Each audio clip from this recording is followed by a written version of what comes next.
Hello friends, आप सभी का हार्दिक स्वागत है अपने यूट्यूब चैनल नियति क्लासेज में। आज मैं जीके के मोस्ट रिपीटेड क्वेश्चन है ये लेकर आई हूँ, जो आगे आने वाली एसएससी जीडी के लिए बहुत इंपॉर्टेंट है। और जितने भी क्वेश्चंस हैं वे सभी बिल्कुल सिलेक्टेड हैं और सभी क्वेश्चंस को हम ऑप्शंस के साथ बिल्कुल क्लियर करते हुए चलेंगे पूरी डिटेल के साथ।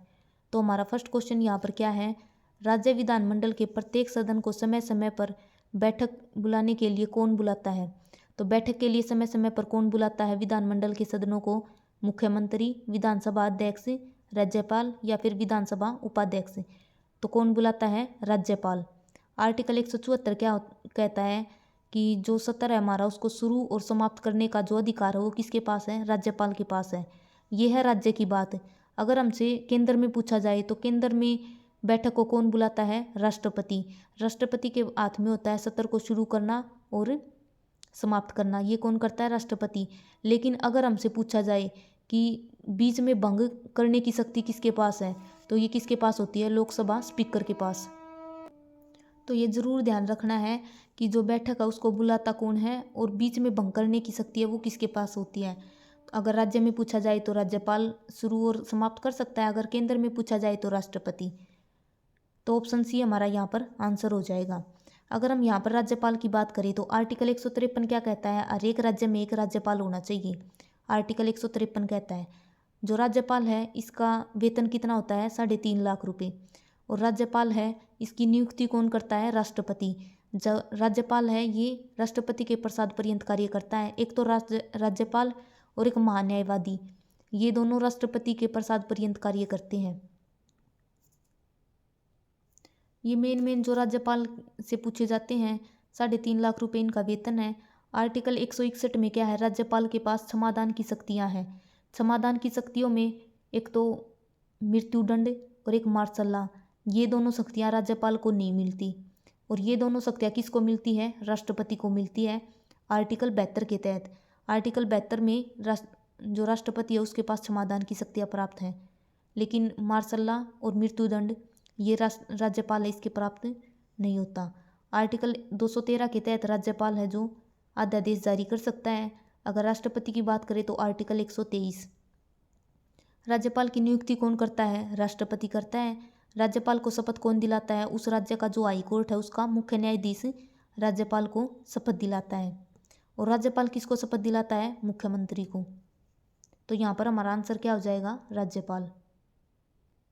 अगला क्वेश्चन है हमारा, महान कवि और मानवतावादी लेखक रविंद्रनाथ टैगोर ने किस घटना के विरोध में अपनी नाइटहुड की उपाधि लौटा दी? तो किसके विरोध में नाइटहुड की उपाधि लौटाई थी? वर्नाकुलर प्रेस एक्ट, बंगाल विभाजन, कामागाटा मारू कांड, जलियांवाला बाग हत्याकांड। तो इन चारों में से किसके कारण जो रविंद्रनाथ टैगोर है इसने अपनी नाइटहुड की उपाधि लौटा दी? तो जलियांवाला बाग हत्याकांड इसका आंसर हो जाएगा। जो ये जलियांवाला बाग है ये जल्ली नाम के व्यक्ति का जगह थी, इसलिए इसका नाम क्या है? जलियांवाला बाग। और इसमें क्या थी? एक सभा चल रही थी। डॉक्टर सतपाल और सैफुद्दीन किचलू इन दोनों को गिरफ्तार कर लिया गया था। और इसी के उसमें एक सभा चल रही थी जिसमें जनरल डायर ने क्या किया था? गोलियां चलाने का ऑर्डर दे दिया था। और इसमें बहुत सारे व्यक्ति हैं, बच्चे, महिलाएं, वे सब मारे गए थे। और एक कुआं है वो ऊपर तक, मतलब बहुत सारों ने तो क्या किया था? जिंदा कुएं में कूद गए थे। और इसीलिए वहाँ पर जो जलियांवाला बाग हत्याकांड हुआ था इसी के कारण रविंद्रनाथ टैगोर ने अपनी नाइटहुड की उपाधि लौटा दी थी। तो जलियांवाला बाग हत्याकांड के कारण 3 व्यक्तियों ने अपनी उपाधि लौटाई थी और तीनों पेपर में पूछी जाती हैं। रविंद्रनाथ टैगोर की तो होगी नाइटहुड की, और एक महात्मा गांधी ने केसर ए हिंद की उपाधि लौटाई थी। और एक क्वेश्चन जो हरियाणा मेल कांस्टेबल में पूछा गया था, राय बहादुर की उपाधि किसने लौटाई थी? जलियांवाला बाग हत्याकांड के कारण राय बहादुर की उपाधि किसने लौटाई थी? जमनालाल ने, जमनालाल दास। ये क्वेश्चन बहुत इंपॉर्टेंट है, ये मेल कांस्टेबल का पेपर में पूछा गया था। तो यहाँ पर हमारा आंसर क्या हो जाएगा? जलियांवाला बाग। अगर हम यहाँ पर रविंद्रनाथ टैगोर की बात करें तो रविंद्रनाथ टैगोर है हमारा जो राष्ट्रीय गीत है जन गण मन, जो राष्ट्रीय गान है हमारा जन गण मन, ये किसने गाया था? रविंद्रनाथ टैगोर ने गाया था। और रविंद्रनाथ टैगोर को 1913 में नोबेल पुरस्कार मिला था साहित्य में। साहित्य में नोबेल पुरस्कार पाने वाले पहले भारतीय कौन बने थे? रविंद्रनाथ टैगोर, गीतांजलि पुस्तक के लिए।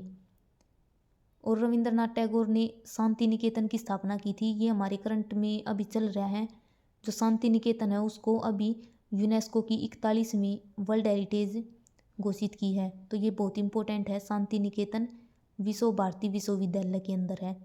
किसने स्थापना की थी? वेस्ट बंगाल में है, रविंद्रनाथ टैगोर ने। तो यहाँ पर होगी रविंद्रनाथ टैगोर की बात। और एक और क्वेश्चन, महात्मा गांधी ने रविंद्रनाथ टैगोर को क्या किया था? गुरु की उपाधि दी थी। अब हम ऑप्शंस की बात करते हैं। तो वर्नाकुलर प्रेस एक्ट है, ये कब आया था? 1878 में लिटन के टाइम पर आया था। अगर हम बंगाल विभाजन की बात करें तो 1905 में क्या हुआ था? बगबंग सिद्धांत आया था, जिसमें क्या था? बंगाल विभाजन की बात की गई थी 1905 में करजन के टाइम पर।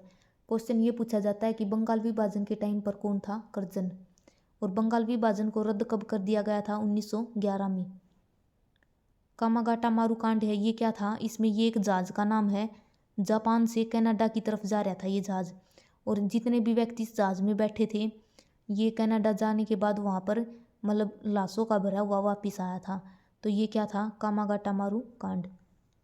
तो यहाँ पर हमारा आंसर क्या हो जाएगा? ऑप्शन डी, जलियांवाला बाग हत्याकांड। अगला क्वेश्चन हमारा, उस्ताद अल्लाह रखा, साबिर खान, पंडित किशन महाराज, पंडित ज्ञान प्रकाश घोष का संबंध किस वाद्य यंत्र से है? इन सभी का मतलब एक ही से है। अल्लाह रखा बहुत बार पेपर में पूछा जाता है, साबिर खान, किशन महाराज, ज्ञान प्रकाश घोष, इनका संबंध किससे है? शहनाई से है, बांसुरी से है, संतूर से है, तबला से है। तो इसका संबंध किससे है? तबला से। और एक तबला से एक और इम्पोर्टेंट है, जाकिर हुसैन, जिसको अभी 2023 में क्या मिला था? पद्म विभूषण मिला था। बहुत इंपॉर्टेंट है।